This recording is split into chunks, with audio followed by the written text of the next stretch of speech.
gabadhan magaceedu waa Eliza. waxay jirtaa 20 sano. waxay leedahay waan khasaaray. dabcan kama hadlayno xagga waxbarashada. tani waa qisada Eliza. sabax aan guda galno sheekada. Eliza waxay iskaga nolol caadi ah ilaa 2 sano ka hor. hal mar oo qura nolosheeda isbedeshay marka iyada iyo saaxiibteeda ay wateen gaariga aabaheeda halkaana shil aad u xun ay ku galeen. Eliza markii isbitaalka loo qaaday, waagi markuu baryay, Eliza ayaa waxay ku soo miirsatay iyada oo korkeeda xanuun aad u daran ka dareemaysa, indhaheedana aan waxba ku arki karin. runtii habeenkii iyo maalinta ayaa isku mid noqday. dhakhaatiirtii oo caddeeyeen inay Eliza indhaheeda dib dambe ugu arki doonin. runtii Eliza cabsi aad u daran ayaa soo wajahday, wayna murugootay. dhammaan dadkii jeclaa iyo dadkii ku hareereysnaana waa ay ka fogaadeen. maalin maalmaha ka mid ah, Eliza iyo hooyadeeda ayaa supermarketka isku raacay. hooyadeeda oo u sheegtay inay boorsadeeda kusoo ilowday gaariga. Eliza ayaa waxay gacanta iskaaga haysatay cabitaan, chips iyo cunto fudud. hooyadeeda ay sugaysay. hal mar ayaa dukaanka waxaa soo gala wiilkaas oo Eliza dardaray. alaabta ayaa dhulka uga daadatay. miskiin aad ayay u naxday. runtii alaabteeda ayaa waxay bilowday inay alaabteeda iska soo aruursato iyada oo aad u yaabano isle halkii ayaa hal mar wax kaaga imaadeen. kadib waxay maqashay wiile, iga raali noqo. waxayna ku tiri waa caadi. kadib Eliza guriga markii ay imaaday, telefonkeeda ayaa soo dhacay. hallo, waa Alex. Eliza wiilkii maanta. kadib wuxuu ka codsaday inay banaanka aadaan date. kadibna waxay ku tiri xaaladan aan ku sugannahay macquul ma aha. markaasuu ku iri isaga, wax dhibaato ma lahan, waa wax iska caadi aan agtida dhibka ma laha, waxaan rabaa keliya inaan kafee kuga casuumo. kadib Eliza ayaa isdejisay, wayna ka ogolaatay codsigiisa. laakiin su-aasha meesha ku jirta ayaa waxay tahay, lambarkayga xagga ayuu ninkan ka keenay? hooyadeeda ayaa weydiisay, waxayna dhahday, hooyo wiilkan lambarkayga xagga ayuu ka keenay? hooyadeeda ayaa dhoola cadaysay, waxayna ku dhahday, waa wax iska caadiya gabadhaydiyey. Eliza ayaa waxay dib ugu noqotay markii ay supermarketka ku jirtay. kadibna waxay ogaatay inay hooyadeeda lambarka siisay. Eliza iyo Alex waa ay kulmeen ugu dambeyn, waxayna iska xog wareysteen xaaladooda nololeed iyo sida uu shilku ku gaadhay iyo sida indhaheeda ay ku weyday.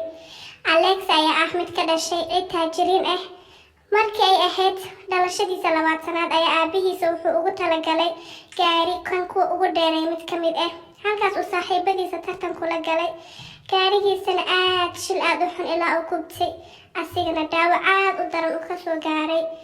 runtii aad ayay Eliza arrintan ula walwashay, wayna la murugootay. waxayna dhahday, waan ka xumahay maadaama ay dareemayso xanuunka uu maray. Eliza iyo Alex waxay noqdeen 2 qof oo nolosha aad iskugu dhow. daydkooda labaadna, Eliza iyo Alex waxay midba midka kale u sheegay inay isjecel yihiin, dareen jecelna isku hayaan. halkaas oy labadooda ku midoobeen. Eliza iyo Alex waxay noqdeen 2 qof oo mar walba waqti wada qaato, 2 qof oo isku dhow, 2 qof oo saaxiib ah. wax walba ayuu u noqday. inkasta Eliza indhaheeda wax ku arki karin, laakiin wuxuu ahaa Alex qofka keliya oo ag taagan. maalin ayuu weydiiyey rajadeeda waxay tahay, waxayna u sheegtay waxa ugu weyn ay rajaynaysa inay tahay hal maalin uun inay indhaheeda wax ku aragto inay rajaynayso. Eliza ayaa kalsooni bilowday, iyadoo dhammaan qalabkii iska tuurtay, maadaama ay haysatay qof mar waliba agteeda taagan oo dhibaato walba ka ag taagan oo badbaadinayo. ilaa maalin uu telefonkeeda soo dhacay, uuna u sheegay inuu ka dhiman yahay hal week operationka indhaha loogu sameyn lahaa. runtii aad ayay u faraxday, wayna u qaadan weyday.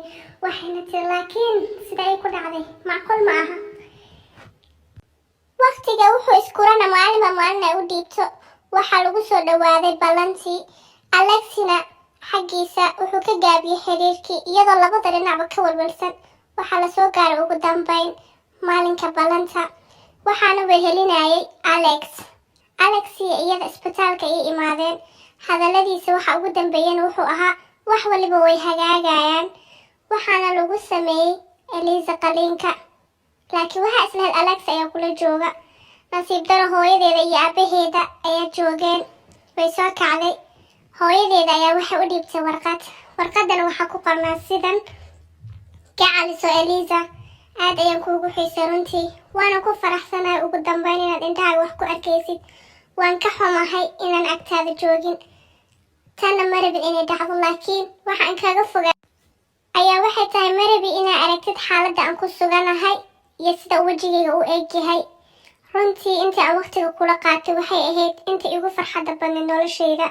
waad u qalantaa inaad aragtid midabkan iyo waxyaabo badan oo qurux badan oo nolosha ku sugaayo. jaanis labaad ayaa nolosha kuu siiyey, laakiin markaan la-aantayda. aniga magaalada waan ka tagay, taleefon nambarkaygana waan bedeshay. ha isku dayin inaad isoo raadisid. aad ayay u ilmaysay runtii, naxdin ayay ku noqotay. wuxuuna ugu dambeyn u sheegay inuu lacag u reebay si ay nolosheeda ugu maarayso, aadna uu u jecel yahay. Eliza ayaa waxay tiri maanta waxay noqon lahayd maalinta iigu farxad badnaan lahayd hadduu Alex joogi lahaa. dabcan qisadan waxaan ka baranay inuu saaran yahay dunidan ibni aadan. daawade waxaan soo gaarnay gunta iyo gabagabada barnaamijka. waad ku mahadsan tahay waqtigaaga qaaliga iyo sidaad noo dhageysatay. haddii oo videogan ku cajabiyo fadlan like ii saar, comment qurux badan hoosta iigu reeb fikirkaaga. channelkan haddii aad ku cusub tahay subscribe ii saar, gambaleelka furo si aad qisooyinkeena ula socotid. videogan videoga xiga ayaa noo ballama. wassalaamu calaykum waraxmatullaah.